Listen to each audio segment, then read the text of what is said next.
Hi friends.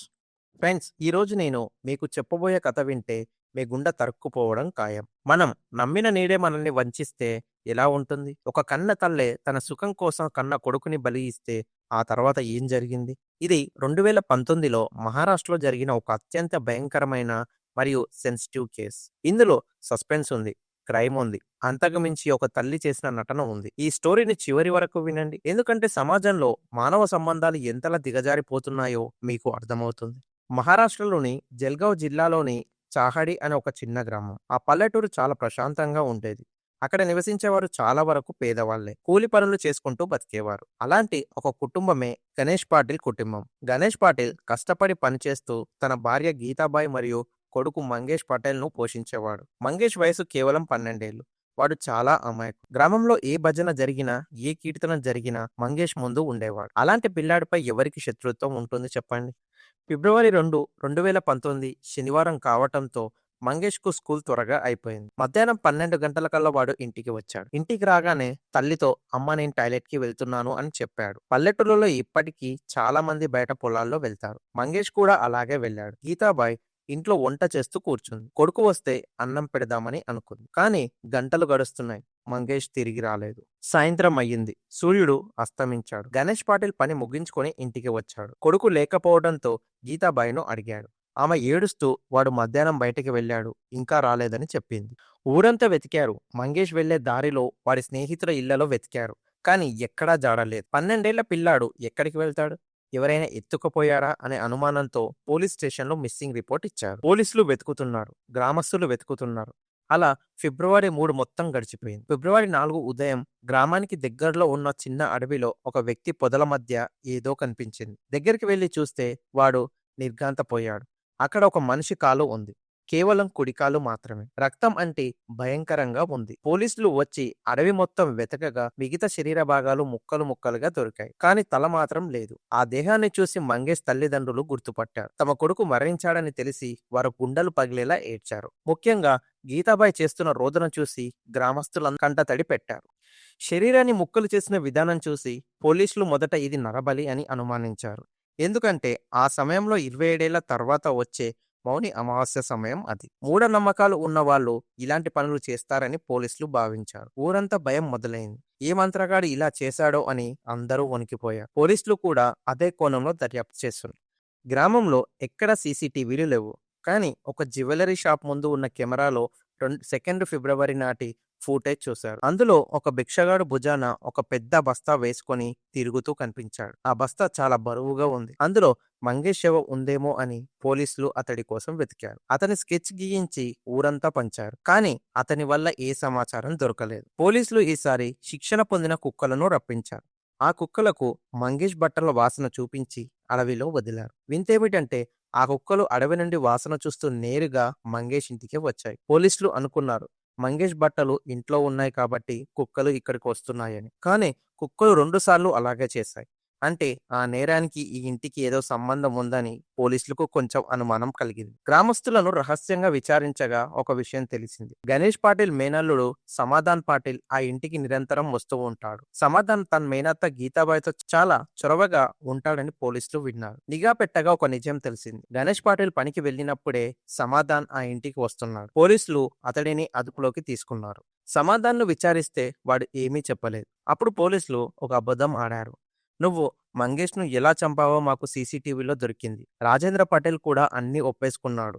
ఇక నువ్వు నిజం చెబితే శిక్ష తగ్గుతుంది" అన్నారు. ఆ దెబ్బకు సమాధాన్ వణికిపోయి అసలు నిజాన్ని కక్కేశాడు. సమాధాన్ చెప్పిన నిజం విని పోలీసులు షాక్ అయ్యారు. గీతాబాయికు తన మేనల్లుడు సమాధాన్‌తో అక్రమ సంబంధం ఉంది. సమాధాన్ తన స్నేహితుడు రాజేంద్ర పటేల్‌కు కూడా ఈ విషయం చెప్పాడు. రాజేంద్ర కూడా గీతాబాయితో కలవాలని అనుకున్నాడు. గీతాబాయి అందుకు అంగీకరించింది. ఫిబ్రవరి 2 నాడు రాజేంద్ర గీతాబాయి ఇంటికి వచ్చాడు. వారు లోపల ఉండగా మంగేష్ అకస్మాత్తుగా ఇంటికి వచ్చాడు. తల్లి ఇంకో వ్యక్తితో ఉన్న దృశ్యాన్ని ఆ 12 ఏళ్ల పిల్లాడు చూశాడు. భయపడిపోయిన రాజేంద్ర పక్కనే ఉన్న ఒక పెద్ద కర్రతో మంగేష్ తలపై బలంగా కొట్టాడు. మంగేష్ అక్కడే ప్రాణాలు విడిచాడు. గీతాబాయి తన కొడుకు చనిపోయాడని తెలిసినా తన గుట్టు బయటపడుతుందని భయపడింది. వెంటనే సమాధాన్ను పిలిపించింది.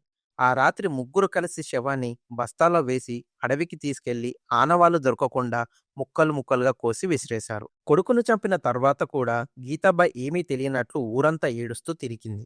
నా కొడుకు ఏడి, నా ప్రాణం ఏడి అంటూ చేసిన నటన ఆస్కర్ లెవెల్‌లో ఉంది. కానీ పాపం ఎప్పుడూ దాగదు కదా! శ్వాన బృందం చూపించిన దారి, సమాధానం చెప్పిన నిజం, ఆ కిరాతక తల్లి అసలు రూపాన్ని బయటపట్టింది. ఫ్రెండ్స్ చూసారా? కన్న తల్లే కాలయముడిలా మారింది. ఈ కేసు గీతాబాయి, సమాధాన్ మరియు రాజేంద్ర ముగ్గురిని పోలీసులు అరెస్ట్ చేశారు. నేటి సమాజంలో కామవంచ మనిషిని ఎంతటి నీచగానికైనా దిగజారుస్తుందని ఈ కథ చెబుతుంది. మన చుట్టూ ఉన్న వాళ్ళను కూడా నమ్మలేని స్థితిలో మనమున్నాం. మీ పిల్లల పట్ల జాగ్రత్తగా ఉండండి. వారి ప్రవర్తనను గమనించండి.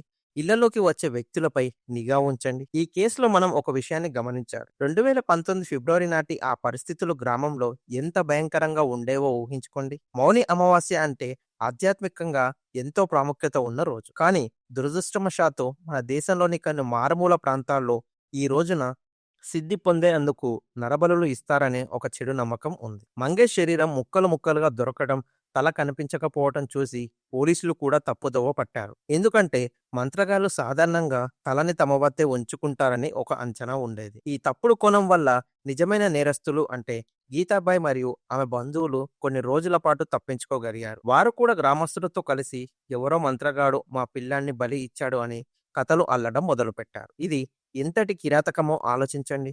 తన తప్పును కప్పిపుచ్చుకోవటానికి సమాజంలోని భయాలను వాడుకోవడం. పోలీసులకు ఈ కేసులో అతిపెద్ద సవాల్ ఏమిటంటే ఆధారాలు లేకపోవటం. ఆ జ్యువెలరీ షాప్ సీసీటీవీలో కనిపించిన భిక్షగాడు నిజానికి ఈ నేరంతో ఏమాత్రం సంబంధం లేని వ్యక్తి. కానీ ఆ ఫుటేజ్ పోలీసులకు ఒక విషయాన్ని నేర్పింది. నేరం జరిగిన సమయంలో గ్రామంలోకి కొత్తవారు ఎవ్వరూ రాలేదు. అప్పుడే ఈ ఇన్వెస్టిగేషన్ టీం ఒక నిర్ణయానికి వచ్చింది. ఈ నేరం చేసింది బయట వ్యక్తులు కాదు, ఇంటి లోపల వారేనని.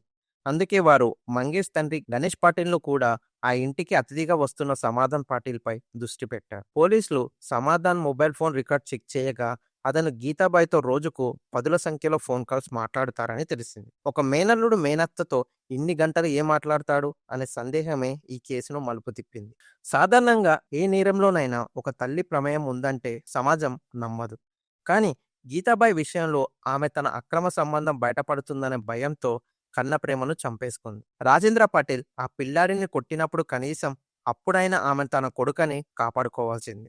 కానీ ఆమె రాజేంద్రకు సహకరించి చనిపోయిన పిల్లాడి శరీరాన్ని ముక్కలు చేయడానికి సిద్ధపడింది. ఆ రాత్రి అడవిలో వారు శవాన్ని పారేస్తున్నప్పుడు కూడా వారికి ఏమాత్రం పశ్చాత్తాపం కలగలేదు. ఈ కేసు బయటపడిన తర్వాత మహారాష్ట్ర మొత్తం ఉలిక్కిపడింది. పోలీసులు మంగేష్ తల కోసం అడవిలో గాలించగా కొన్ని రోజుల తర్వాత అది కుళ్ళిపోయిన స్థితిలో దొరికింది. ఈ కేసులో పోలీసులు దాఖలు చేసిన చార్జ్‌షీట్ ప్రకారం ముగ్గురు నిందితులకు కఠిన శిక్ష పడేలా సాక్ష్యాలను సేకరించారు. ఈ ఘటన జరిగిన తర్వాత చహాడి గ్రామంలో ప్రజలు మానవ సంబంధాలనే నమ్మలేని స్థితికి చేరుకున్నారు. మన చుట్టూ ఉన్న ప్రపంచం మనం అనుకున్నంత ప్రశాంతంగా లేదు. మన కళ్ళ ముందే తిరిగే బంధువులు, స్నేహితులు మన ఇంటి దీపాన్నే ఆర్పేసే ప్రమాదం ఉంది. అందుకే పిల్లల విషయంలో తల్లిదండ్రులు ఎంత జాగ్రత్తగా ఉండాలో, అదే సమయంలో కుటుంబ సభ్యుల ప్రవర్తనను కూడా గమనిస్తూ ఉండటం ఎంత ముఖ్యమో ఈ కేస్ నిరూపించింది. మంగేష్ పాటిల్ ఆత్మకు శాంతి కలగాలని కోరుకుంటూ ఇలాంటి అరాచకాలు సమాజంలో మళ్ళీ జరగకూడదని ఆశిద్దాం. ఈ కథ మీకు నచ్చినట్లు అయితే మా ఛానల్‌ను సబ్స్క్రైబ్ చేయండి.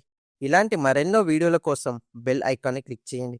ఈ వీడియోని షేర్ చేసి అందరినీ అలర్ట్ చేయండి. Thank you.